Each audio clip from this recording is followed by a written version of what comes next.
जैन साथियों, आज जब मैं आपसे बात कर रहा हूं तो एक गंभीर विषय पर आपका ध्यान दिलाना चाहता हूं। भारत की 41 ऑर्डिनेंस फैक्ट्रियां जहां पर सेना के लिए हथियार बनते हैं और जिनका इतिहास आज का इतिहास नहीं है, 220 साल पुराना इतिहास है। ऐसी तमाम ऑर्डिनेंस फैक्ट्रियां जहां पर गोला बारूद, तोप, टैंक से लेकर सेना के लिए उपयोग आने वाली तमाम सामग्री, तमाम हथियार बनते हैं, ये सरकार बेचने की तैयारी कर रही है। मोदी जी की सरकार हर चीज बेचना चाहती है। रेल बेचना चाहती है, सेल बेचना चाहती है, कोल बेचना चाहती है, सड़क बेचना चाहती है, बिजली बेचना चाहती है, पानी बेचना चाहती है, LIC बेचना चाहती है, बैंक बेचना चाहती है, स्टेडियम बेचना चाहती है, BPCL बेचना चाहती है, पूरा हिंदुस्तान बेचना चाहती है। और इसके लिए सरकार ने एक योजना बनाई है। 6 लाख करोड़ रुपए देश की संपत्तियां बेचकर अर्जित करने की योजना मोदी सरकार की है। अब इसी क्रम में भारत की एक महत्वपूर्ण कंपनी, सरकारी कंपनी, जिस पर अशोक का लाट लगा रहता था, आज उनका निगमीकरण किया जा रहा है। 7 निगमों में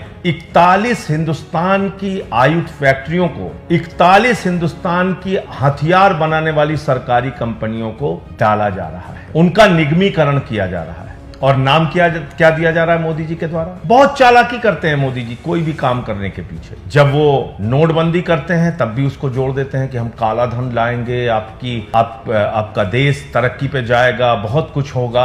जब वो देश के अंदर जब GST का बिल लाए थे, आपको याद होगा, तब उन्होंने कहा था आधी रात को आपको आजादी देने जा रहे हैं। और जब इन सरकारी हथियार बनाने वाली कंपनियों को निगमों में विभाजित करने जा रहे हैं तो नाम दे रहे हैं कि हम राष्ट्र को समर्पित करने जा रहे हैं। यह बड़ी हास्यास्पद बात है। जो कंपनियां 62 में, 65 में, 71 में, 99 में, कारगिल युद्ध के समय में, हर मुसीबत के समय में देश की सेना के साथ खड़ी रही, जो हथियार बनाने वाली कंपनियों ने समय समय पर देश की सेना को युद्ध के दौरान, जंग के दौरान जरूरत के सारे हथियार मुहैया कराए, गोला हो, बारूद हो, टैंक हो, हथियार हो, सब कुछ उपलब्ध कराया। आज उन कंपनियों को कहा जा रहा है कि हम राष्ट्र को समर्पित करने जा रहे हैं। जैसा मालूम पड़ रहा है कि मोदी जी ने इसको कल बनाया और कल ही उसको समर्पित करने जा रहा है। ये अपने आप में एक मजाक है। किसी भी चीज के आगे राष्ट्र लगा दो, राष्ट्र को समर्पित लगा दो और उसका फिर व्यापारीकरण करो, निगमीकरण करो, उसको बेचने की तैयारी करो, उसमें प्राइवेट प्लेयर्स को लाओ, उसमें निजी कंपनियों को लाओ, उसके शेयर बेचो और धीरे धीरे करके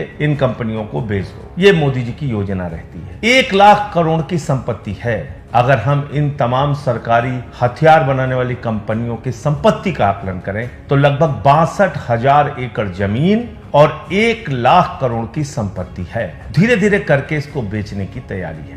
हम सबको समझना होगा, जागना होगा कि क्या यह देश ऐसे ही बिकता रहेगा? क्या यह देश ऐसे ही बर्बादी की कगार पे पहुंचता रहेगा? क्या इस देश की तमाम मुनाफे वाली कंपनियों को निजी हाथों में बेच दिया जाएगा और सबके पीछे राष्ट्र का भला, देश का भला जैसे बड़े बड़े शब्दों का इस्तेमाल करके आपको और हमको मूर्ख बनाया जाएगा? इससे हमें सावधान रहने की जरूरत है। अभी आपने देखा कि किस प्रकार से कोल संकट पैदा कर दिया गया, एक प्रायोजित कोल संकट, जबकि भारत कोल के उत्पादन के मामले में, यानी कोयला के उत्पादन के मामले में दुनिया का दूसरे नंबर का देश है। भारत की कंपनी कोल इंडिया नंबर 1 की कोयला उत्पादन करने वाली कंपनी है और उस देश में कहा जा रहा है कि कोयले का संकट पैदा हो गया। क्यों?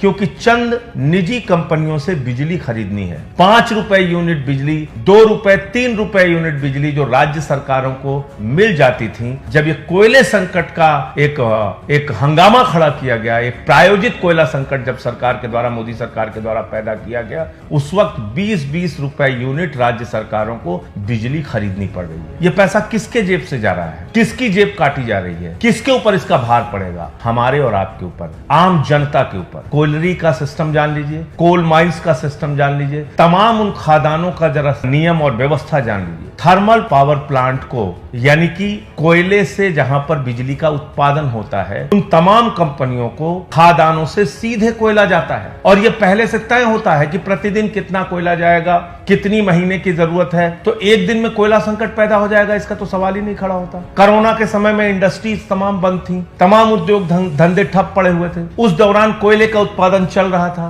तो जो कोयले का उत्पादन हो रहा था उसका उपयोग नहीं हो रहा था, तो वो पहले से ही स्टॉक में है। कोयले का उत्पादन पिछले साल की तुलना में इस साल बढ़ा है, बावजूद इसके कोयला संकट क्यों पैदा किया जाता है? क्योंकि निजी कंपनियों से, मोदी जी की चहेती कंपनियों से बिजली महंगे दामों पे खरीद कर उनको हजारों करोड़ का फायदा पहुंचाना है। इसके साथ साथ कोयले का संकट बताया जाएगा तो फिर औने पौने दामों में पर्यावरण के नियमों को ताक पर रखकर नए कोल ब्लॉक्स यानी कि नए कोयला खदानें चंद पूंजीपतियों को दी जाएंगी। अडानी को, अपने मित्रों को मोदी जी कोयले की खदान देंगे। इसी तरह की योजना इनकी भविष्य की है। तो हमको, आपको ये सोचना होगा कि क्या हथियार बनाने वाली, सेना को हथियार देने वाली इन फैक्ट्रियों को अगर निजी हाथों में दिया गया, प्राइवेट हाथों में दिया गया, युद्ध के समय में कोई भी विदेशी ताकत, कोई भी हमारा दुश्मन देश, वो सरकार की चिंता किए बगैर इन निजी कंपनियों को मैनेज कर सकता है, इन निजी कंपनियों को अपने साथ मिला सकता है। और आप कल्पना कीजिए कि उस वक्त